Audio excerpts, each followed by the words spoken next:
আমাদেরকে দীর্ঘ এক মাস সিয়াম সাধনার সাথে মহাগ্রন্থ কোরআন শিকার পূজার হৃদয়ঙ্গম করার তৌফিক দিয়ে আজকের এই সমাপনী অনুষ্ঠানে আসার সুযোগ করে দিয়েছে, সেই জন্য আমরা আল্লাহ শুকরিয়া আদায় করছি, আলহামদুলিল্লাহ।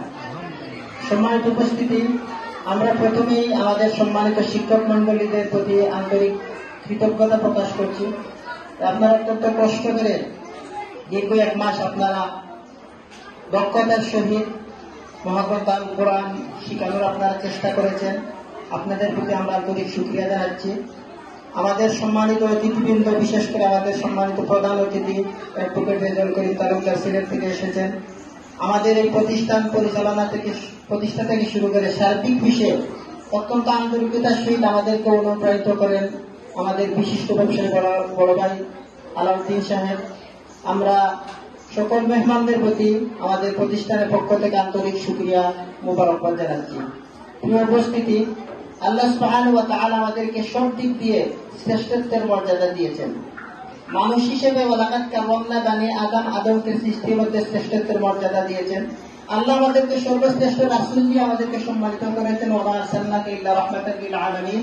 আল্লাহ আমাদেরকে সর্বশ্রেষ্ঠ কিতাব দিয়ে আমাদেরকে সম্মানিত করেছে, মহাগ্রন্থ আল কোরআন। আল্লাহ রাব্বুল আলামিন বলেন, যারা রাত্রিবেলা দাঁড়িয়ে সেজদারত অবস্থায় আল্লাহর রহমতের প্রত্যাশা করে পরকালীন বয় লালন করে, হে নবী জানিয়ে দিন, যারা জানে এবং যারা জানে না তারা কি কখনো সমান হতে পারে? বিবেক সম্পন্ন লোকেরাই কেবল আল্লাহর পক্ষ থেকে নাজিল গ্রহণ করে থাকে। এই রমজান মাস সবচেয়ে বেশি মহিমান্বিত পরিপূর্ণ হয়েছে কোরআন নাজিলের কারণে। আমরা এই কোরআন আল্লাহর পক্ষ থেকে সর্বশ্রেষ্ঠ প্রিয় আমল। আল্লাহ রাসূল সাল্লাল্লাহু আলাইহি ওয়াসাল্লাম সেই জাহিলি যুগের মানুষকে কোরআন নামক প্রবাস পাথরের কারণে একমাত্র সম্ভব হয়েছে কিনা মানুষকে পরিণত করা। রাসূল সাল্লাল্লাহু আলাইহি ওয়াসাল্লাম বলেছেন, তারা তুমি আমরা নিলাম তাদের নিমা তামাসসাকুম বিহিমা কিতাবুল্লাহ ওয়া সুন্নতি রাসূলিল্লাহ সাল্লাল্লাহু আলাইহি ওয়াসাল্লাম। আমি তোমাদের জন্য যদি সম্ভব থেকে যাচ্ছি কিতাবুল্লাহ, আল্লাহর কিতাব মুহাম্মদ আল কোরআন, আমার জীবন পদ্ধতি, আমার আদর্শ, যদি তোমরা এই দুটি জিনিসকে ধরে রাখতে পারো, অনুসরণ করতে পারো, তাহলে তোমার সমস্যা হবে না। আজকে মুসলমানরা সারা বিশ্বব্যাপী নির্যাতিত হচ্ছে, নিষ্পৃষিত হচ্ছে এবং আদর্শ থেকে কোরআন থেকে দূরে থাকার কারণে। আল্লাহ রাব্বুল আলামিন বলেন, আফালা ইয়াতাদাব্বারুনাল কুরআন আম আলা কুলুবিন আকফালুহা। তাদের অন্তরকে তালাবদ্ধ, তারা কেন কোরআন গবেষণা করছে না?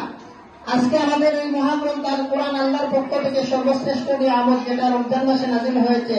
শাহরু রমাদানুল্লাযী উনজিলা ফীহিল কোরআন, এটা রমজান মাস, এই মাসে আমি কোরআন নাযিল করেছি। হুদাল লিন্নাস ওয়া বাইয়িনাতিন মিনাল হুদা ওয়াল ফুরকান, মানুষের হেদায়েতের জন্য সত্য মিথ্যার পার্থক্যকারী হিসাবে। আমরা বিশ্বাস করি একমাত্র মহাগ্রন্থ আল কোরআনের আইন মেনে চলার মাধ্যমে, একমাত্র আল্লাহ রাব্বুল আলামিনের পক্ষ থেকে যে বিধান দেওয়া হয়েছে সেটা সঠিকভাবে মেনে চলার মাধ্যমে, অনুসরণ করার মাধ্যমে দুনিয়ার শান্তি এবং আখিরাতের নাজাত পাওয়া সম্ভব। Al Quran is the source of science. বিজ্ঞানের মূল উৎস হচ্ছে আল কোরআন। ইউতিল হিকমাতা মান ইয়াশা ওয়া মান ইউতিল হিকমাতা ফাকাদ উতিয়া খায়রান কাসীরা ওয়া মা ইয়াযাক্কারু ইল্লা উলুল আলবাব। আল্লাহ বলেন, আল্লাহ যার কল্যাণ দেন তাকে প্রজ্ঞা দান করেন, যে প্রজ্ঞা অর্জন করলো সে প্রচুর কল্যাণ লাভ করলো। বিবেক সম্পন্ন লোকেরাই কেবলমাত্র আল্লাহর পক্ষ থেকে নাসিহত গ্রহণ করে থাকে। আল্লাহ আমাদেরকে বুদ্ধি দিয়ে, বিবেক দিয়ে দুনিয়াতে প্রেরণ করেছেন।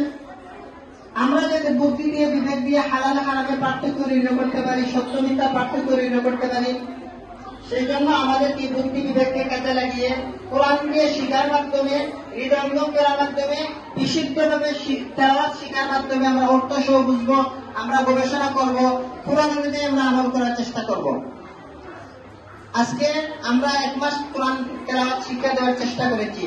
আমরা অনুরোধ করবো শিক্ষার্থীদের প্রতি, আহ্বান জানাবো যে 12টি মাস যাতে প্রতিদিন অন্ততপক্ষে 1 রুকু 2 রুকু করে এই কোরআনের চর্চা যাতে জারি থাকে, আমাদেরকে চেষ্টা করতে হবে।